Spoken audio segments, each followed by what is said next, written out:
দেশের সব আদালত বর্জন কর্মসূচি সফল করার শপথ নিয়েছেন আওয়ামী লীগের আইনজীবীরা।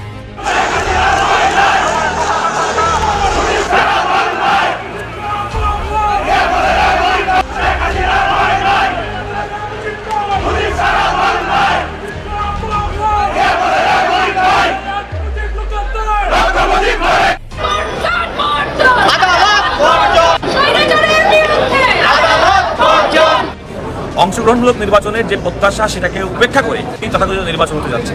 আমরা আজকের এই কর্মসূচি পালন করছি এবং আমরা একটা মেসেজ দিতে চাই যে বাংলাদেশের যে সর্বক্ষেত্রে সর্বগ্রাসী যে সরকারি দল এবং তাদের অবৈধ প্রভাব, তার থেকে আমরা আমাদের আদালত অঙ্গন বিচার অঙ্গন যে মুক্ত নয় এবং সে কারণে মানুষ ন্যায় বিচার থেকে বঞ্চিত হচ্ছে, এই বিষয়টি সুস্পষ্ট করার জন্য আজকে আমরা আদালত বর্জনের মতো কঠিন কর্মসূচি আমরা পালন করছি। এবার দেশব্যাপী আদালত বর্জনের কর্মসূচি আওয়ামীপন্থী আইনজীবীদের।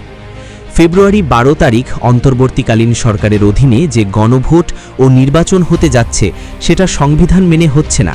নির্বাচনের নামে তামাশা করছে ডক্টর মোহাম্মদ ইউনূস। অন্তর্বর্তী সরকারের মাধ্যমে যে নির্বাচন হতে যাচ্ছে সেটা আসলে সংবিধানেই নাই। শুধুমাত্র নির্বাচিত সরকার বা তত্ত্বাবধায়ক সরকার ব্যতীত এর বাইরে কেউ সংসদ নির্বাচন পরিচালনা করতে পারে না।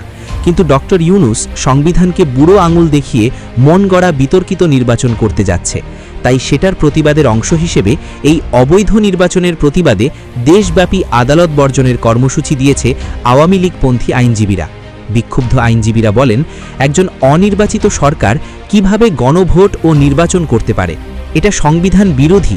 আমরা দেখতে পাচ্ছি এটি একটি তামাশার নির্বাচন ছাড়া আর কিছুই না। তাই আমরা এই নির্বাচনকে ঘৃণা ভরে প্রত্যাখ্যান করে সারা দেশব্যাপী আমরা আদালত বর্জন করার সিদ্ধান্ত নিয়েছি।